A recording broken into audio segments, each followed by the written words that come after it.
자, 정치 이슈 살펴드리겠습니다. 조차가 파헤친다. 한국정치학회 이사시죠. 조경근 교수, 부경대 정치외교학과 차재건 교수 스튜디오에 함께합니다. 어서 오십시오. 어서 오십시오. 안녕하세요. 예. 네. 자, 지금 뭐 잼버리 얘기 때문에 뭐 굉장히 뜨겁습니다. 결국 태풍 카눈의 북상으로 조기 철수가 결정됐는데 지금까지 어떻게 보셨는지 한 말씀씩 여쭐까요? 예. 조 교수님 먼저 안 하십니까? 네. 예, 저는 먼저 그냥 하시죠. 예. 뭐 저는 그냥 국가의 어떤 국정 운영 능력의 총체적 부실을 그냥 그대로 드러냈다. 그리고 그 평가는 우리 국민들도 하고 있겠지만 해외의 아주 주요 선진국들이 다 잘 하고 있다. 그래서 해외 주요 언론들의 어떤 반응만 보더라도 이것 자체가 대한민국이라고 하는 국가의 어떤 국가적 수치다. 뭐 이렇게 지금 표현을 하고 있지 않습니까? 예. 이거는 뭐 지금 여기서 일단락 되는 게 아니고 앞으로 영국, 미국 이런 데서 아마 소송도 들어올 것 같고요. 그럼 계속되면 이게 좀 장기간 좀 충격이 크지 않을까 하는 생각이 들어서 좀 안타깝습니다. 여러모로. 예. 근데 이렇게까지 뭐 예견 예상 혹은 분석이 없었다라고 하는 거는 정말 왜냐하면 지금 이 시기는 뭐 너무 덥고 태풍이 올 수도 있고 이런 것도 알 수가 있고 그죠. 예, 그다음에 예. 이번에 잼버리에 왔던 그 어린 친구들 얘기 보니까 모기 때문에 못 살겠다고 네. 하더라고요. 그런 걸 보면은 충분히 예상이 가능했는데 한마디로 좀 엉망인 준비나 진행이나 모든 게 그런 대회였다고 정말 창피하죠. 네. 네. 저는 이게 그렇게 뭐 대단한 대회가 아니잖아요. 4만 몇천 명 애들 모아가지고 장소만 잘 마련해주고 그냥 기반 시설만 제대로 좀 갖춰주면 예, 그냥 예. 끝나는 거고 정부는 사실 별로 신경 안 써도 될 정도로 지금까지 그렇게 해왔어요. 세계 대회도 그렇고 아시아 대회도 그렇고 다 무탈하게 해왔는데 지금 진짜 그 세계 잼버리 운영위원회에서 이야기하는 100년 만에 잼버리 역사상 100년 만에 정말 중대한 도전에 직면했다라고 하고 있잖아요. 네. 그게 하필이면 왜 대한민국에서 일어나야 되는지를 진짜 이해하기 어렵습니다. 그러니까 그리고 또 한 가지는 이제 그 좀 이렇게 뭔가 시대와 세대에 적응하지 못하는 사고도 문제인 것 같아요. 아니 뭐 잼버리라고 하는 건 좀 고생하는 건데라고 하는 사고 자체가 지금 참여하는 그 세대의 어린 친구들이 가지고 있는 세계관이나 생각하고는 완전히 동떨어져 있는 그런 사고를 가지고 있으니까. 본인이 고생한다고 얘기는 할 수 있지만 네.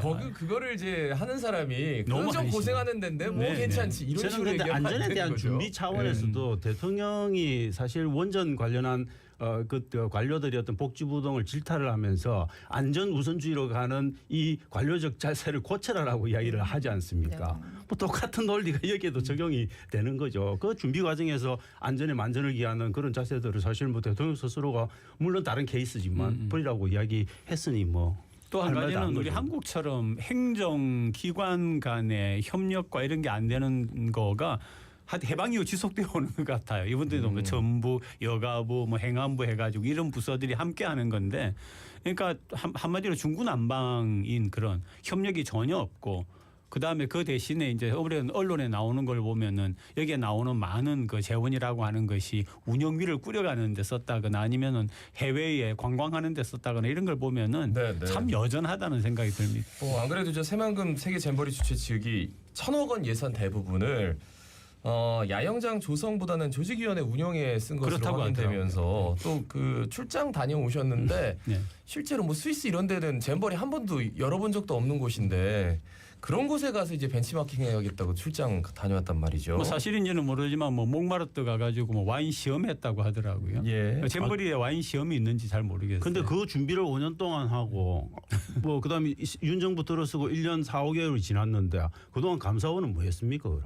예. 지금 와서 왜 그게 문제가 됩니까?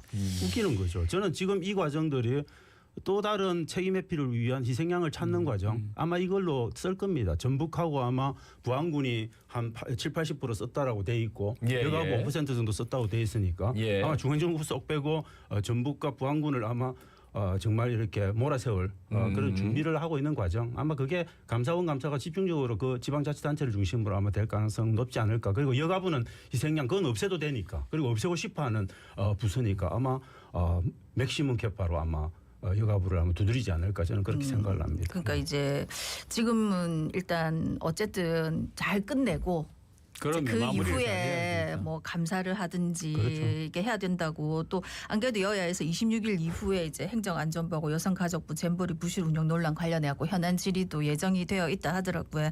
자, 앞으로 어떻게 밝혀질지는 봐야 되는데 방금 언급하셨던 이제 여성가족부 폐지 논란이 지금 거세지고 있는데 어떻게 보십니까? 하태경 의원이 벌써 이제 뭐 들고 지금 이준석계를 중심으로 한 분들은 원래 여가부 폐지가 가장 강력한 공약이었는데 그게 예, 지금 예. 연기됐다라고 보는 거니까 이번 기회를 통해서 여가부 이거 있으나마나 한 거다라고 이야기를 하겠죠. 그런데 여가부 아마 저는 김 장관 여가부 김 장관님도 아마 자기들이 없어져야 될 조직이라고 생각을 하고 그 자리에 계신 것 같아요. 제가 볼 때는 지금 일을 그래서- 처리해 나가는 아니, 과정, 그래서 정부를 장관이 준비해 나가는 본인이 과정 이제 자체가 그런 여지를 것 같아요. 준 것 같이 돼버린 예. 이상한 앞뒤가 좀 안 웃긴 맞는 거죠. 그거 생각해 보세요. 뒤에서 그 행안부 장관 이상민 행안부 장관 코치하는 대로 말하고 있지 않습니까?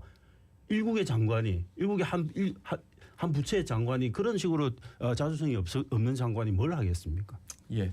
그리고 이제 부산 입장에서는 잼버리가 예. 이렇게 되면서 2030 월드엑스포 유치에 혹시라도 영향을 미치지 않을까 좀 노심초사하는 것 같아요. 조경 교수님. 뭔가 새로운 뭔가 좀 이걸 갖다가 뛰어넘을 수 있는 거죠. 네. 이런 이미지를 쇄신할 수 있는 그런 좀 디테일한 대책이 필요하다고 저는 보고요. 확실한 거는 뭐 그동안 이제 수년 전에 좀 사실은 우리가 국제적인 세계적인 대회를 치른 거는 좀 시간이 지난 옛날이었거든요. 예. 근데 시대 상황도 많이 변했고 환경도 많이 변해 있기 때문에 그냥 우리는 옛날에 월드컵도 했고 뭐 올림픽도 했고 이런 얘기로 지금 이게 마무리될 수는 없다고 보고 뭔가 부산이 새로운 그렇지 않다라고 하는 걸 보여줄 수 있는 무슨 대책이 11월 최종 결정 이전에 뭔가 좀 보여지는 게 필요하다라고 좀 보고 있습니다. 저는 부산시도 좀 정신 차려야 되는 게 이게 이 문제가 딱 터지니까 부산시가 나서서 하는 말이 이번 이 잼버리의 파행 운영을 부산 엑스포의 어떤 홍보회장으로 마련하겠다라고 이야기를 하는데 저는 그거 보고 깜짝 놀랐어요. 저는 가능하면 두 개의 단어가 같이 섞여서는 안 된다. 그러니까 처음에는 연산작용을 이제 의도는 불러일으키면 안 되는 뭐냐면은 거죠. 잼버리가 이제 열리면 거기 다 투표권을 가진 회원국이잖아요. 그러니까 좀 잘 홍보하면 될 것이다 했는데 이제 나중에는 이게 오히려 그게 반대가 되는 그건 거죠. 완전 나이브한 파행 생각인 운영이. 거죠. 네. 그래서 이제 걱정하는 것 같아요. 그래서 이제 위기 관리 능력이 아마 세계에서 높이 평가를 받을 것이다. 지금 여가부 장관부터 해가지고 그렇게 평가를 하고 있던데 2030 엑스포에 오히려 유리할 것이다 이렇게 하는 건 너무 아니 지금 위기 대응 능력 훈련을 하는 건 아니잖아요. 그 많은 사람들이 겪었던 불편 이런 것들을 어떻게 우리가 그냥 우리 위기 대응 능력을 보여주기 위한 쇼케이스라고 이야기를 할 겁니까? 그건 입에 담아서는 안 되는 소리입니다. 그 소리를 네. 왜 저는 여가부 장관이 하고 있고 다른 사람들이 하고 있는지 이해를 하기가 굉장히 진짜 어렵습니다. 아마 그러니까 어제까지는 잘못했는데 오늘부터는 이렇게 해라고 본인들끼리는 이제 말씀하실 제가 수 볼 때 이제 있는데 프레임 전환을 하려고 하는 대국민 거죠. 성명에 그런 얘기 네. 하면 안 되죠. 그렇죠. 그죠? 예. 그 뭐 우리나라 정치 또 행정 높은 자리에서 나라를 하는 사람들의 수준을 여과 없이 보여준 거죠. 또 성아무개라고 하는 분은 또 BTS 어쩌고 하시는데 네. 그게 지금 할 얘기입니까 지금 순간에. 저는 이해하기 어려운 게 1년 4개월 동안 뭐 했냐 이게 진짜 물음표인데 그거 대답은 안 합니다. 그런데 생각을 해보면 지금 이건 1천억 정도 들어가는 예산이 투입되는 예산인데 문재인 정부 때는 불과 한 3, 4개월 후에 평창올림픽 거의 7, 8조 드는 이어받아서 훌륭하게 해내지 않았습니까? 바로 너무 직접적으로 비교가 되는 거죠. 예.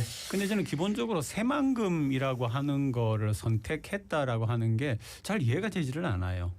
새만금이라고 하는 그 장소와 위치와 네네. 그 주변이라고 네. 하는 게. 저는 그런 박근혜 대통령 시절에 이제 결정이 사실 결정이 거의 대다시피 한 건데 그때는 저는 여러 가지 정치적 고려도 있었고 아마 그랬을 것 같습니다. 그러니까 이것 가지고 이제 새만금 공항도 만들고 고속도로도 만들고 인프라도 만드는데 문제는 잘 치러졌으면 아무 문제가 그럼요. 없는데 네. 그러니까 지금 안 치러지니까 그러니까 별 얘기가 다 나오는 것 같아요. 그래서 근데 직접적으로 여기서 고생하시는 분들 지금 있거든요. 그렇죠. 예, 네, 스카우트 네. 마지막까지 좀 잘 치르고 잘 나서 치르는 게 진짜 정치적 공방을 하더라도 했으면 합니다. 자, 더불어민주당 얘기를 좀 해볼게요. 김은경 혁신위원장 이 노인 폄하 논란에 이재명 더불어민주당 대표 유감을 표현하면서 그런데 이제 김 위원장의 경질론에 대해서는 좀 침묵하고 있습니다. 그러니까 노인 폄하 발언 이후에 뭐 노인회 가서 했던 일련의 그 에피소드들, 예, 사주는 뺨 맞았잖아요. 그렇죠. 근데 뺨을 맞고 그러고 나서 이제 시부모님을 18년 모셨다. 네, 예, 뭐, 그런데 그게 그것도 아니다. 아니다, 예, 뭐. 뭐 이래가지고 지금 굉장히 논란이 뜨거운데 사실 김은경 혁신위원장보다 김은경이라는 개인에 대한 송사 때문에 혁신이라는 이름이 지어져 네. 버렸어요. 그 별로 이슈가 나오질 않는 것 같아요. 저는 뭐 이건 그냥 계속 가져가면 계속 저는 수렁 속으로 빠질 문제라고 봅니다. 마치 이거는 문재인 정부 때 조국 사태가 겪었던 그 경험하고 비슷한 거예요. 저는 더 이상 그냥 김은경이라는 말 자체가 안 나오게 끊는 게 가장 답이다. 사태가 맞다? 저는 리더십에 약간의 상처가 있더라도 이걸 빨리 조기 종료하는 게 맞다라고 봅니다. 그런데 8월 말까지 아마 9월 달에는 교수님이시니까 뭐 가서 강의를 하셔야 되니까 8월 말까지 아마 종료할 건데 8월 말까지 끌고 가는 것도 저는 부적절하다고 봅니다. 저는 과감한 결단을 해야 되고 빨리 끝내고 그 이름을 지워야 됩니다. 그리고 예. 혁신위의 활동이라고 하는 혁신의 내용들은 이미 장경태 그 혁신위에서 다 만들어 놓습니다. 40몇 개 안. 그거 가지고 거기 취사 선택해서 발표하고 끝내면 되는 겁니다. 네. 근데 왜 그런 인물을 선택했을까라고 하는 건 돌이켜 보게 되지 않습니까? 예, 사실은 예. 굉장히 국민들 전체가 어떤 재산 문제나 또는 뭐 집 두 채 문제나 이런 것 또는 강남 문제 이런 것에 굉장히 예민한데 그런 것도 있었고요. 또 이제 뭐 교수다 보니까 이분의 그 발언 자체가 이런 식으로 발언이 정제되지 않고 사고가 정제되지 않는 분이 혁신을 맡는다라고 하는 게 예를 들면은 제가 교수라서 이것밖에 안 된다는 그런 뉘앙스의 발언도 했지 않습니까? 거기에 뭐 평생 교수하다 보니까 뭐 사회 물정을 모른다 그런 소리인지는 모르지만은 교수들은 또 뭐예요? 그렇지 않습니까? 들고 교수님도 말이 이렇게 물고 해가지고 저는 사실처럼 있는 것 같아요. 네. 그래서 뭐 공감하긴 했지만 그래도 불구하고 많은 철 있는 교수님들이 어떻게 생각하실까 하는 생각이 좀 들고 우리가 있습니다. 일단 치고 갑자기 또 이게 커밍아웃이라고. 예. 알겠습니다. 겸손입니다. 예. 아, 예. 근데 이제 그러면 혁신위의 쇄신 동력은 잃었다. 네. 김은경 저는 완전히 혁신위원장 저는 잃었다고 물러나야 된다. 네. 그리고 그 사안 자체가 대한민국에서 건드리지 말았어야 되는 사안들을 명확하게 건드렸고 비례여명 투표라고 하는 개념 자체를 적어도 교수 신분에서 제대로 이해 못하고 그 자체 개념이 네. 그 말이 안 되는 거예요. 그 중앙시장을 가르쳐야 되는 거예요. 거꾸로. 그걸 예. 합리적이라고 생각하는 네. 얘기하면 안 저는 된다라고 내구조가 얘기했다. 문제가 있다고 봅니다. 그러니까 이제 민주당 안에서 외부 혁신이 필요하다고 했던 분들도 좀 이런 기회에 좀 책임을 좀 가지고 해야 되는데 공격만 그럼요. 계속 일삼으니까 그 그것도 참 결국은 문제가 이재명 있습니다. 대표도 사실은 네. 이재명 대표에서 억울한 겁니다. 네. 그분이 불러온 거 아니거든요. 이게 제가 볼 때 이 민주당 의원들이 꿍짝꿍짝 해가지고 이분이 제일 적당하겠다고 싶어서 심어놓은 분이에요. 네. 네. 그리고 그 이재명 대표 10월 사퇴설 여진이 계속 이어지고 있는 것 같아요. 그냥 뭐 방송에서 그 보수 패널 한 명이 그냥 툭 하고 던진 건데 그게 끊임없이 지금 재생산되고 있고 이 현상 자체를 좀 판단해 봐야 근데 될 것 같아요. 방법론으로 우리가 말을 한다라고 하면은 굉장히 좀 간교한 방법론이라고 할까? 간교한 방법론. 뭐 간교는 그게 막 머리가 굉장히 좋다는 뜻도 포함이 되어 있습니다. 있는데 그런 방법론이라고 저는 생각을 하거든요. 지금 뭐 이렇게 지나가 보면은 약간씩 기정사실화되어가는 비록 그게 10월이 아니더라도 네네. 한다라고 하는 게 기정사실화되어가는 그런 이렇게 흐름을 보면은 굉장히 그런 어떤 의도를 가지고 있는 발언이었나. 본인은 이제 충분한 정보를 듣고서 했다라고 몇 번씩 얘기하는 걸 방송을 보긴 했습니다만은 예. 그런 생각을 좀 했어요. 네. 예, 저는 뭐 근데 뭐 여당에서 많은 그런 간보기 프레임을 많이 먼저 슬쩍 던져놓고 네. 여론 반응을 보고 그다음에 실행 여부를 결정하고 하는 그런 프레임 어떤 간보는 차원에서도 저는 이런 사태설 같은 것들을 흘려보고 뭐 이랬을 수도 있다. 그렇지만 이제 그건 뭐 지나친 업무연원이라고 보긴 하는데 어쨌든 이재명 대표 입장에서는 자기가 책임지고 이 22대 총선을 가야 되냐 말아야 되느냐에 대한 명확한 고민은 존재를 하는 것 같습니다. 그리고 상당 부분 저는 많은 부분에서 사태 가능성이 있는 쪽으로 조금씩 기울고 있다. 그리고 모든 상황들이 그렇게 좀 만들어지고 있는 부분들도 있지 않는가 하는 생각이 조금 듭니다. 특히 김원경 혁신위 같은 것들이 완전히 실패적으로 드러나 버리고 예, 뭐 이렇게 되면 사태 압력들은 조금 더 증가할 가능성이 있지 않을까. 그런데 문제는 그 이후에 어떤 방식으로 접근하느냐 이게 명확지가 않은 거고 그다음 총선에 가져갈 그 대표 얼굴 이걸 만들어내기가 쉽지 않은 부분들이 있기 때문에 저는 그 사이에서 여전히 좀 고민하는 부분들이 있을 거다 그렇게 봅니다. 그래도 아마 가장 큰 거는 그죠. 방금 얘기 속에서도 나온 것처럼 이재명 체제를 가지고 내년 4월에 대비한다라고 하는 거는 어렵지 않겠느냐 하는 것들이 이제 좀 전반화되어 가고 그게 이제 기정사실화되어 가는 그런 모습은 보이고 있습니다.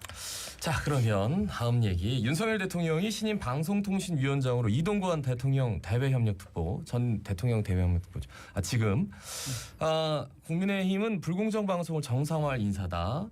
민주당은 철회해라. 예, 이렇게 촉구를 했는데 글쎄요. 임명은 뭐 강행하는 것 같아요. 어떻게 보세요?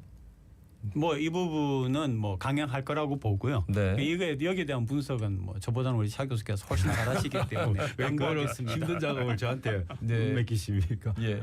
저는 기본적으로 뭐 MBC를 포함한 일부 방송사들을 뭐 자기는 적시하지는 않았지만 상당한 정도 적시한 정도로 보이는 공산당 발언을 하지 않았습니까? 예. 저는 공산당을 아주 보편적인 언어로 공산당을 썼다고는 보지는 않아요. 그 이후에 말의 맥락을 보면 명확하게 머릿속에 몇 개의 기관들이 언론기관이 존재하고 그들이 공산당 같은 언론, 공산당의 기관지 같은 언론이라는 생각을 갖고 있는 거예요. 저는 예. 그런 부분에서 이분은 그 말 한마디로 그냥 그 자리에 있으시면 안 되는 분이에요. 예. 그건 명확한데 문제는 대통령이 지금 대통령이 가고 있는 총선의 큰 그림 속에서 언론 정책을 다스릴 수 있는 가장 적임자는 그분이라고 생각을 하는 거니까 저는 뭐 이건 그냥 밀어붙일 거다. 그리고 뭐 가는 데까지 가는 거고 뭐 여기 이제 뭐 MBC를 포함한 모든 그런 KBS라든지 이런 방송사들은 이제 다가올 겨울을 준비를 하시는 수밖에 없다. 어떤 겨울이 올지는 저는 혹독한 겨울이 될 거라고 봅니다. 예. 부산 MBC는 기관지하고 전혀 상관이 없잖아요. 예. 부산 MBC 똑같아요. 뭐 그거는 왜냐하면 뭐 모든 MBC의 어떤 그게 다 영향이 있는 거죠. 하여튼 기관지라고 하는 그런 단어 용어를 썼다라고 하는 것 자체가 참 기가 막히는 그런 발언이죠. 네. 그- 예, 서울 양평 고속도로 노선 변경 의혹 관련해 가지고 지금 막 어떻게 해야 될지 모르는 상황에 처해진 것 같습니다. 오늘 그러면 이제 거짓말도 더 이상 못해요. 예. 이미 다 저 거짓말이 다 탄로 나버린 거고 예. 어제 뭡니까 어디 그 일본 인터넷 언론의 어떤 저 폭로 기사 이런 것들을 보면 6월 8일 날 이미 기본적으로 실적 다 하고 실적 결과를 지도위에다가 자기들은 네이버 그냥 검색을 국장한테까지 했다라고 보고했다고. 이야기하지만 누가 그걸 믿겠습니까? 예, 이미 다 예. 그냥 국장한테 보고했다는 거 아닙니까? 그런데 대한민국이 온통 관심을 갖고 그 들끓고 있는 이 문제를 국장한테만 보고했다. 이걸 어느 국민이 믿겠습니까? 그럼 이미 인지하고 있는 거고 저는 한준호 의원과의 어떤 1대1 그 문답 과정에서도 예, 이미 예. 인지하고 있다는 사실을 그냥 그 표정이나 어떤 대답하는 방식이나 이런 데서 다 드러내고 있는 겁니다. 이분은 이제 자기가 정치 생명을 걸겠다고 했으니까 네, 그 부분에 네. 대한 자기 판단을 해야 되겠죠. 예. 뭐 알았다 몰랐다 이거를 떠나서 일단 어쨌든 서울 양평 고속도로 같은 경우에 뭐 원한 대로 할지 아니면 변경한 대로 할지 요로 부분에 있어서 김동연 경기도지사가 어떤 정리를 쭉 해놓은 게 있더라고요. 원한 대로 가는 게 더 전체적으로 사업으로 봤을 때 맞다라고 하던데. 그분이 평생을 예타만 하고 사신 분이에요. 예? 그래서 아마 제가 볼 때는 그분의 충고를 듣는 게 가장 맞을 거다. 근데 여기서 이제 경기도지사로서 그리고 이제 지난번 지방선거 때 유일하게 살아남은 네. 예, 광역단체장 중에서는 김동연 경기도지사란 말이죠. 네. 그래서 이제 본격적으로 참전을 하나 이런 얘기를 많이들 하시더라고요. 타이밍상으로는 저는 탐전하는 게 맞다. 왜냐하면 총선에서 자기 세력들을 조금 만들어내고 네네. 자기 주변에 사람이 모이게 하는 퍼포먼스로서는 이런 안을 갖고 가는 거는 맞다라고 보죠. 알겠습니다. 총선 얘기를 좀 해보겠습니다. 내년 총선이 8개월 앞으로 다가왔는데 부산의 국회의원 의석 수가 좀 한석 줄어든다? 뭐 이런 가능성이 커졌어요. 아마 그 그러면 남구가 그죠 통합되면서 네. 그거를 이제 부산 지역에 주지 않고 의석을 정리할 때 다른 지역으로 빼간다라고 하는 그런 얘기죠. 예. 이러면 지역의 목소리가 좀 작아지죠. 부산은 결사 반대해야죠. 네. 이건 예, 무조건 예. 목숨을 걸고 결사 근데 반대해야 진짜 돼요. 의원 한 명이 물론 그렇게 차이가 우리가 커요. 정당하진 않아요. 네. 그런데 부산이 16석이 가장 적정 의석이니까 2석이 남는 상황은 맞긴 한데 그런데 뭐 남지만 갖고 있는데 많지 않습니까? 그렇죠. 부산이 굳이 그걸 내놓을 필요가 없고 그다음에 안 내놓아도 되는 다양한 대안들이 있지 않습니까? 그런데 수영하고 남구를 섞어버릴 수도 있는 거고 북구를 분구시켜서 독립시킬 수도 두 개로 독립시킬 수도 있는 거고 다양한 네네. 방법이 있기 때문에 저는 방안이 없으면 모르지만 방안이 있으면 18석 그대로 확보해 가는 노력이 정치권에서 필요하다 그렇게 봅니다. 우리 청취자분들께서 좀 아시면 고맙겠다라고 생각하는 예. 거는 우리가 이렇게 의석을 배분해 나갈 때에 한국은 지금 전체가 인구 중심으로 되어 있습니다.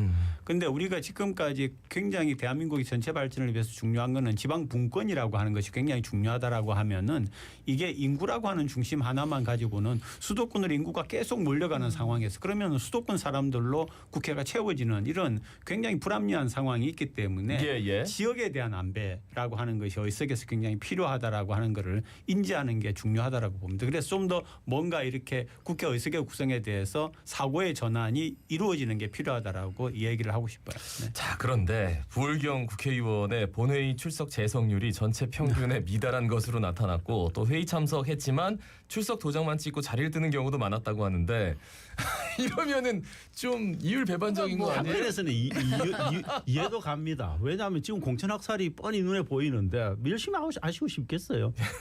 부산의 초선 의원들 다 한두 명 남기고 다 없어질 거라는 소문이 유명한데 네. 아마 그런 부분들도 지역구에서 열심히 뛰어야 돼서 그럼요. 지금 회의 참석하기 아마 힘들다. 쉽지 그렇죠. 네. 그래도 뭐 학교보다 오히려 더 꼼꼼하게 국회의원들이 이석하고 착석하는 걸 챙긴다고 하니까 뭐 괜찮다는 생각도 듭니다. 네.